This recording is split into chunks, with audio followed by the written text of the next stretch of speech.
Tonight on WTOP-10 Nightly News, Rich and Poor is now open to the faculty. The hard work has paid off.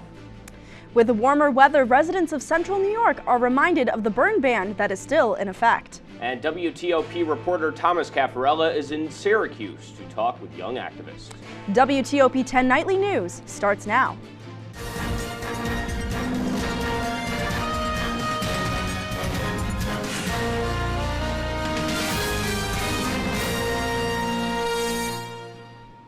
Good evening and welcome to WTOP-10 Nightly News. I'm Damon Fletcher. And I'm Kaley Richmond. Business students are getting a new place to sit down and enjoy the sweet smells that come from a new cafe in Rich Hall, as the Rich and Poor Cafe had its grand opening today. Auxiliary services are partnering with the School of Business to create hands-on opportunities for the students in running a business.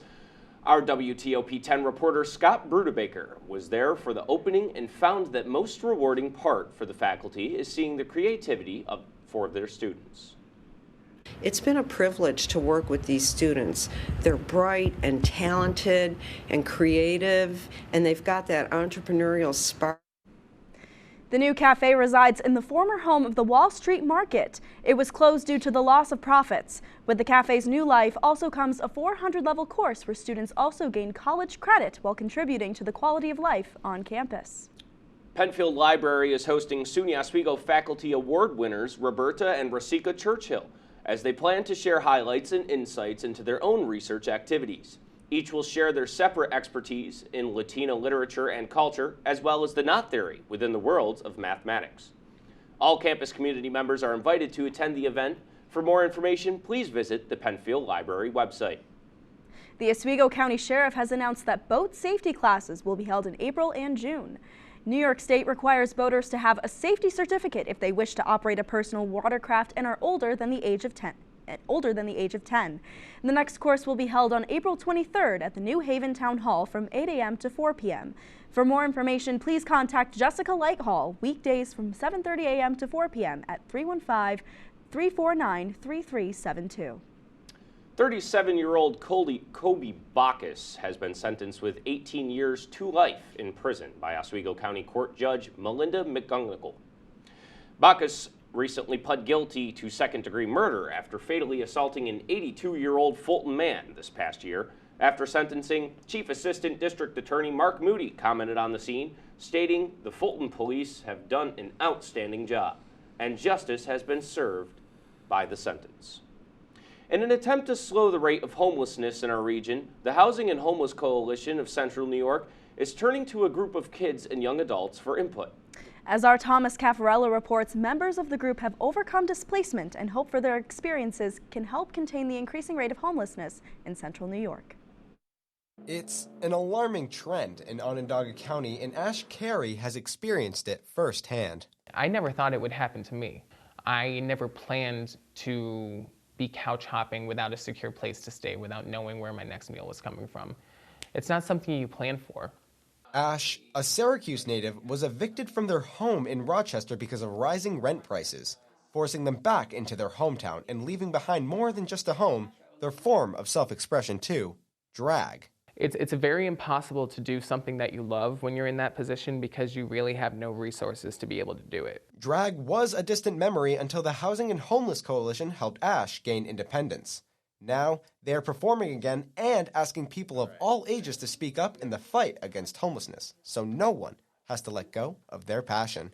If we get more people in my age range involved and younger, not only would it help kind of provide the resources to say, if you're going through this, we can help you, it would also kind of light a fire to inspire the next generation. The Youth Action Board is giving kids and young adults between the ages of 12 and 24 the opportunity to provide first-hand experiences with homelessness. For the coalition, it has been informative and rewarding. And one of my passions is empowering youth, because youth come with new and driven visions, and this is the future that they have to build. They come with new perspective and life, and they want to change the world and make it a better place. The building behind me is where members of the Youth Action Board group meet every so often to discuss new ways to combat homelessness. Although their program may be small now, they hope to grow into a bigger, more impactful group over the next few years. The Youth Action Board would love to grow and make sure that we are meeting the needs of each county in our continuum of care. So Oswego and Cayuga County, we would vastly love to have anyone with lived experience of homelessness to be represented on our Youth Action Board. While Ash is in a stable living situation, they won't stop advocating for a change. It's something that needs to be addressed, because if it's not going to be addressed, it's just going to get worse. Onondaga County is experiencing a gradual increase in homelessness in the last 9 months, according to the most recent data. And with new data being released this month, with their actions, Ash and the Housing and Homeless Coalition hope to see a downward trend from now on. Thomas Cafarella, Oswego Now. The city of Syracuse is looking for residents to assist with one of the city's largest Earth Day cleanups on April 22nd. Throughout the morning, staff will meet with volunteers at 4 different locations within downtown Syracuse to provide gloves, trash bags, and distribute t-shirts to all volunteers. Each volunteer will also receive a voucher that will be redeemable at downtown restaurant locations. For more information or to sign up, please visit cnycentral.com and help make downtown Syracuse beautiful again. The New York State Department of Environmental Conservation, also known as DEC, reminds New Yorkers today about the annual statewide ban prohibiting residential brush burning that lasts from March 16th through May 14th. DEC enforces the annual brush burning ban to prevent wildfires and protect communities during increased conditions for wildfires. Open burning of debris is the single largest cause of spring wildfires in New York State.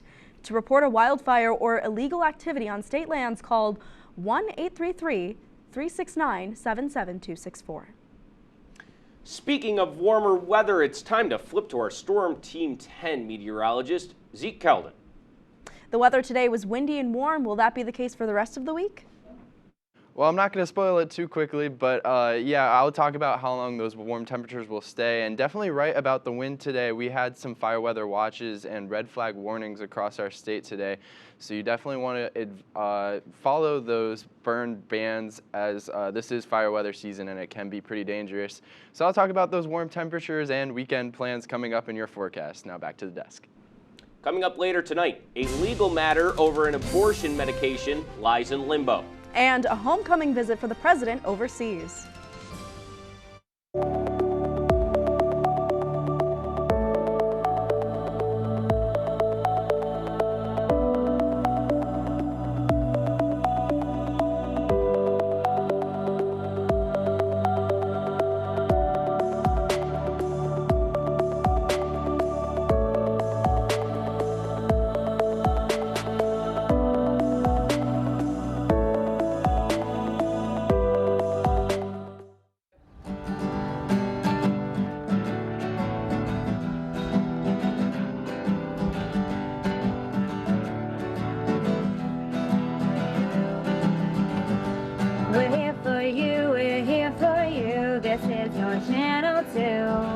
With sports and news and what to do, we're here for you. It's your TV, you're watching WTOP. Your TV, thanks for watching WTOP.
Good evening, folks. Storm Team 10 meteorologist Zeke Caldon here.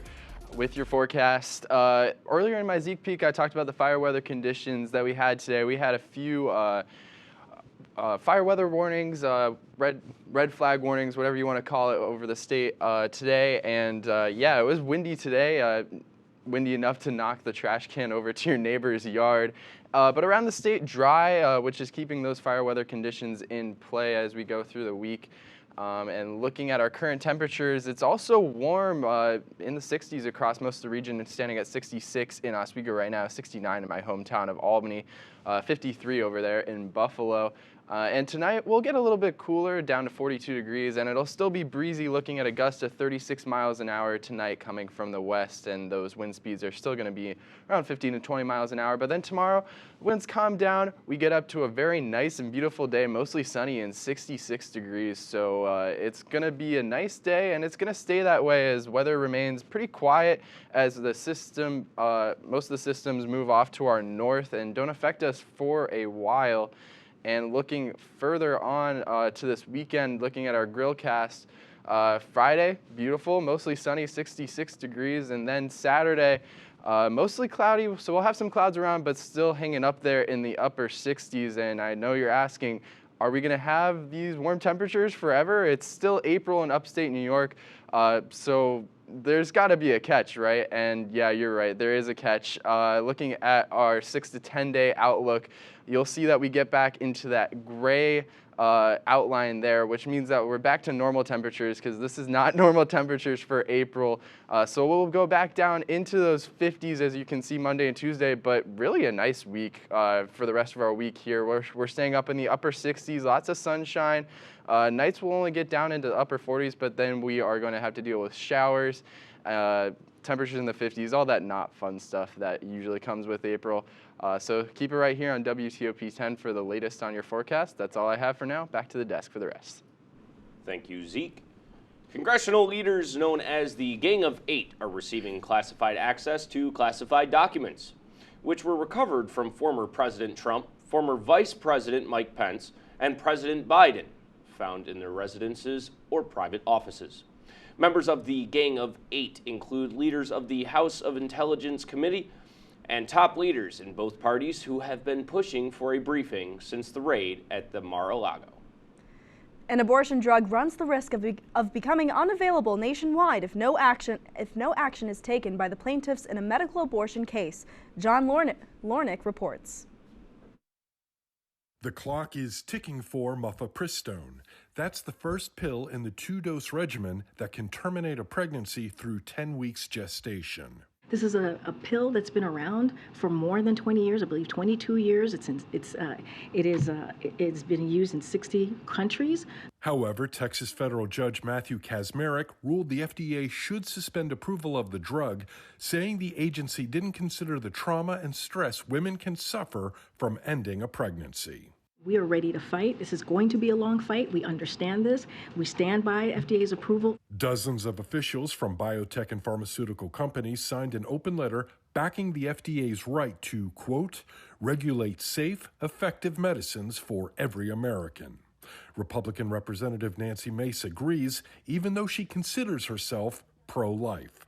I think that 90% would be okay with listening to the FDA rather than a judge who used an old law that was determined unconstitutional by the Supreme Court. As the legal matter over the judge's ruling lies in limbo, abortion access varies significantly across the U.S. Here in Texas, we have a heartbeat bill that was passed, and I think it's important that states dictate their futures, and we have to have the courts uphold these. I'm John Lawrence reporting.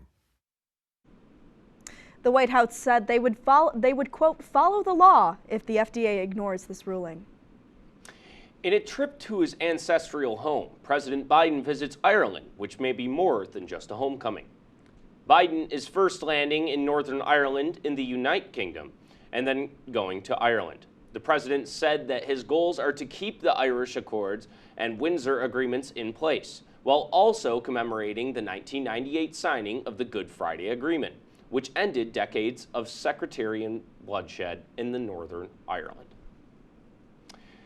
It is Italian Coast Guard escorted 2 boats carrying 1,200 migrants along the Mediterranean Sea. Due to poor weather conditions during attempted rescues, the Coast Guard travels next to the boat en route to Italy, as an escort was safer than a rescue. More than 28,000 migrants have arrived in Italy so far this year. The U.S. and Philippines began their annual 18-day joint drill.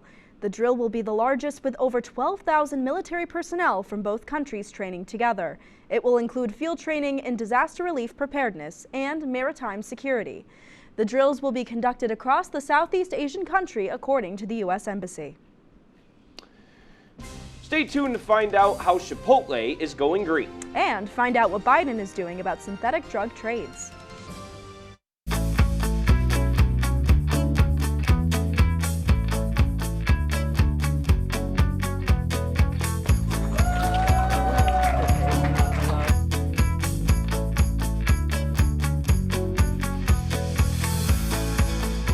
Jill told me it was Kitty from Glee. Yeah, what is it? Al Roker.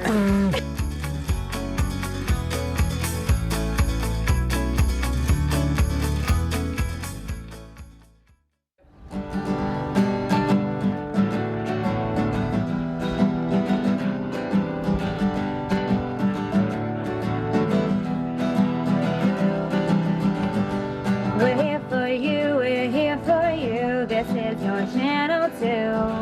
With sports and news and what to do, we're here for you. It's your TV, you're watching WTOP. Your TV, thanks for watching WTOP.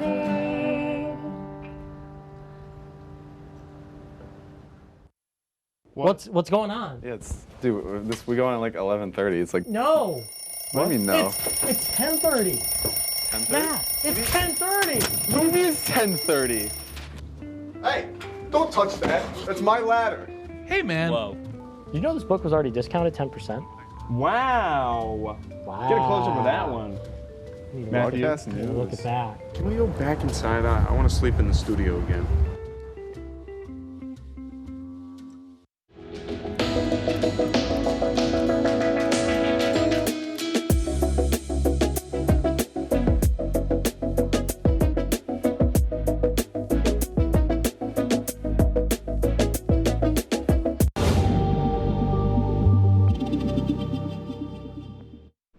Welcome back to WTOP-10 Nightly News. The side salad at Chick-fil-A's side will remain on the menu. Last month, the fast food restaurant announced it is removing the item in an effort to simplify and refresh its menu. The side salad was supposed to be tossed in early April, but many customers complained, and just a few days later, Chick-fil-A announced the salad would stay on the menu after all. Chipotle unveiled a new restaurant design that's fully electric and aimed at reducing greenhouse emissions. The company says it will run 100% on renewable energy. 2 new restaurants in Virginia and Florida feature the design. Chipotle says it plans to open a 3rd in Colorado this summer. The company says the electric restaurants are a part of its plan to cut its greenhouse emission in half by 2030. Investors and regulators are on high alert for signs of trouble in the financial system following recent bank failures. Now they're homing in on the downturn in the $20 trillion U.S. commercial real estate market. The COVID-19 pandemic brought a major change to how many businesses operate. For so many people, not going to the office as much as they have before has had a really seismic impact on commercial real estate. And a potential problem for America's banks. There's no question that there is some risk in the system associated with these changes simply because so much has changed. Across the U.S., offices sit vacant or underused. Average occupancy is less than half of where it was in March of 2020, according to data from security provider Castle. And that is dragging down the value of these properties. The real question is for the owners of these properties, whether they are experiencing financial distress or will in the future. The problem, banks lend significant money to this sector. Goldman Sachs estimates that 55% of U.S. office loans sit on banks' balance sheets. The decrease in values puts more strain on already stressed out banks. We're well aware of the concentrations people have in commercial real estate. Federal Reserve Chair Jerome Powell remained confident when asked about the danger posed by commercial real estate last month. The banking system is strong, it is sound, it is resilient, it's well capitalized. I'm Gloria Pasmino reporting. According to the CDC, the rate of sexually transmitted infections jumped by 7% in 2021. Chlamydia accounted for more than half of the reported cases. Cases of gonorrhea rose nearly 5%. Syphilis showed the most drastic surge, up 32% for the year. Most alarming, the rise in syphilis infections passed from pregnant mothers to babies in the womb. In 2021 alone, congenital syphilis caused 220 stillbirths and infant deaths. The Biden administration has announced a new global effort to fight the illicit synthetic drug trade. In 2021, more than 106,000 Americans died from drug overdoses. The White House is hoping to decrease the numbers for the future and keep fentanyl out of the country. The new effort includes building a global coalition and employing multilateral approaches to prevent the drugs manufacturing. Coming up in sports, Jolie Santiago is here with us in the studio. Jolie, can you give us a quick preview? Sure can. Oswego Health Athletes of the Month have been announced. Lakers won big this past weekend, and we're going to talk about the Mets game last night. All this and more after the break. Hey there, I'm Al Roker, class of 76. Yes, way back in 76. Back when the earth was cooling. You're watching WTOP.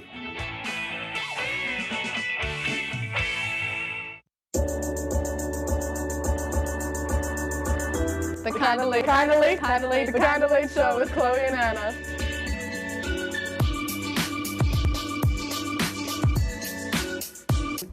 Like licorice, Twizzlers, absolutely nasty.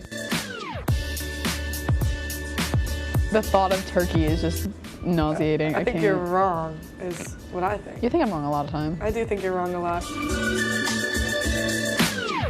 When you look at the number of disasters in the U.S., chances are every area will deal with some kind of emergency in the next decade. And between school, sports, and social lives, chances are you won't be with your kids when it happens. Will they know what to do? Ready.gov/kids has the educational tools and information to make the conversation easy. When the time comes, chances are they'll feel prepared, not scared. So talk with your family today.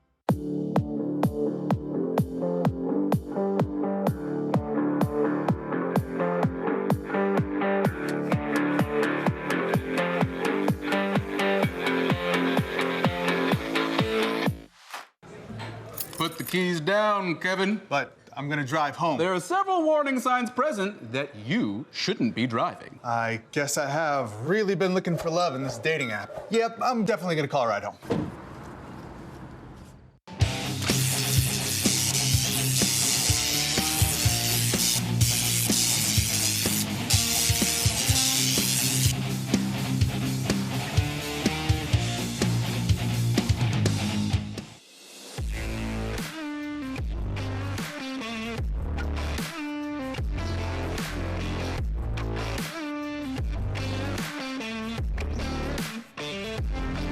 Welcome back to WTOP-10 News. I'm Jolie Santiago with your Tuesday night sports report. Let's get right. Two Oswego State athletes were named Oswego Health Athletes of the Month. The two were Jeremiah Sparks and Selah Wiley. In the last dance for Sparks, number 3 totaled 96 points in the postseason, and Selah Wiley leads the conference in assists, points, and shots as she looks to reach her 100 career goals mark. She is just too shy as of now. Congratulations to Jeremiah and Selah. Now, let's talk about the Oswego State men's lacrosse team. They pulled off a huge win on Saturday against the Oneonta Red Dragons. Both teams went back and forth in goals, but Lakers put it in the fourth. Max Brodman, Trey Jones, Gavin Elston, and Jason Donglewich all scored 2 goals in the game. That is some great teamwork. On Saturday, the Lakers will travel to play the New Paltz Hawks at 1 p.m. We're taking it to the track, where women and men's track and field finished the Cortland Red Dragon Open on Saturday.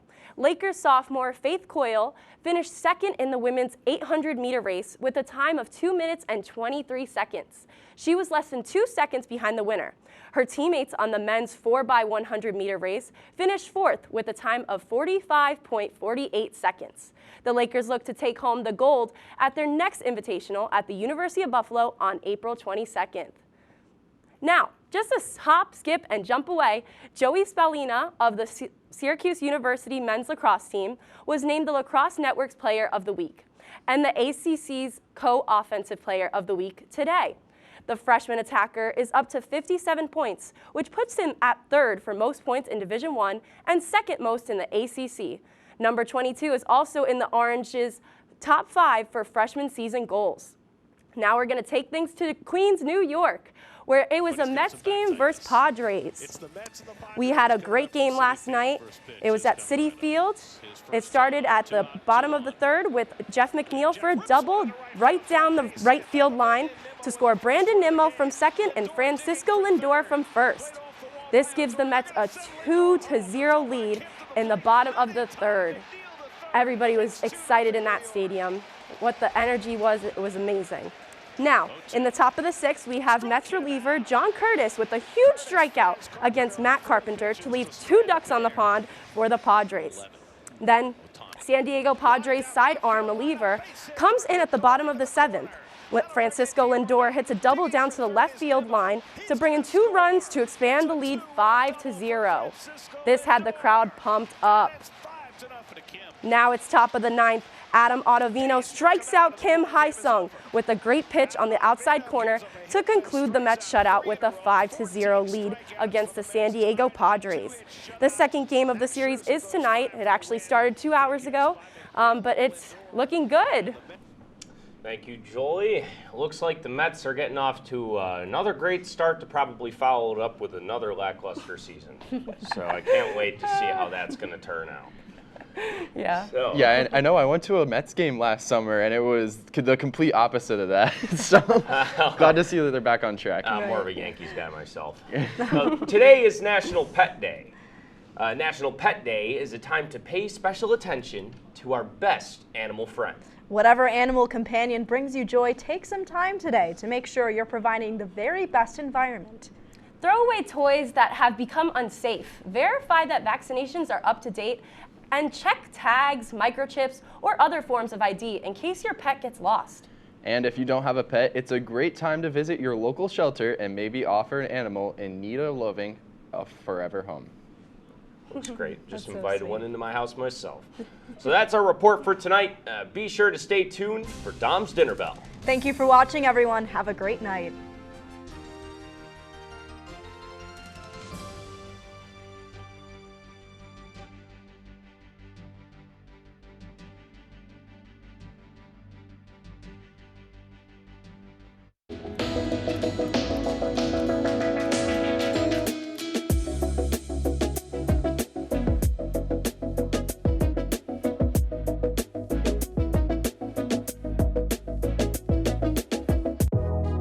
Welcome back to Major Discussions.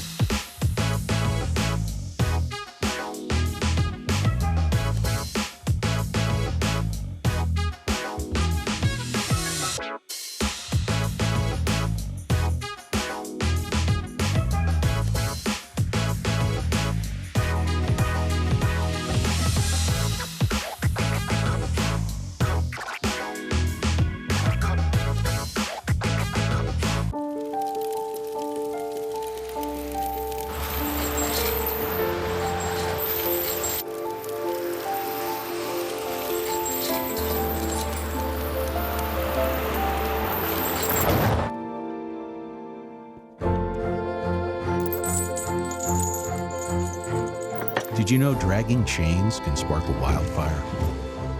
Only you can prevent wildfires. When I was in foster care, I never knew when I would have to move. So I always had my suitcase ready to go. Then one day I was adopted. My new parents opened their hearts and home to me. My parents cook my favorite breakfast for me every morning. My parents take me on trips I never thought I would go on. They gave me a home and an even better reason to use that suitcase. My parents aren't perfect, but they're perfect for me. Hey there, I'm Al Roker, class of 76. Yes, way back in 76. Back when the Earth was cooling. You're watching WTOP.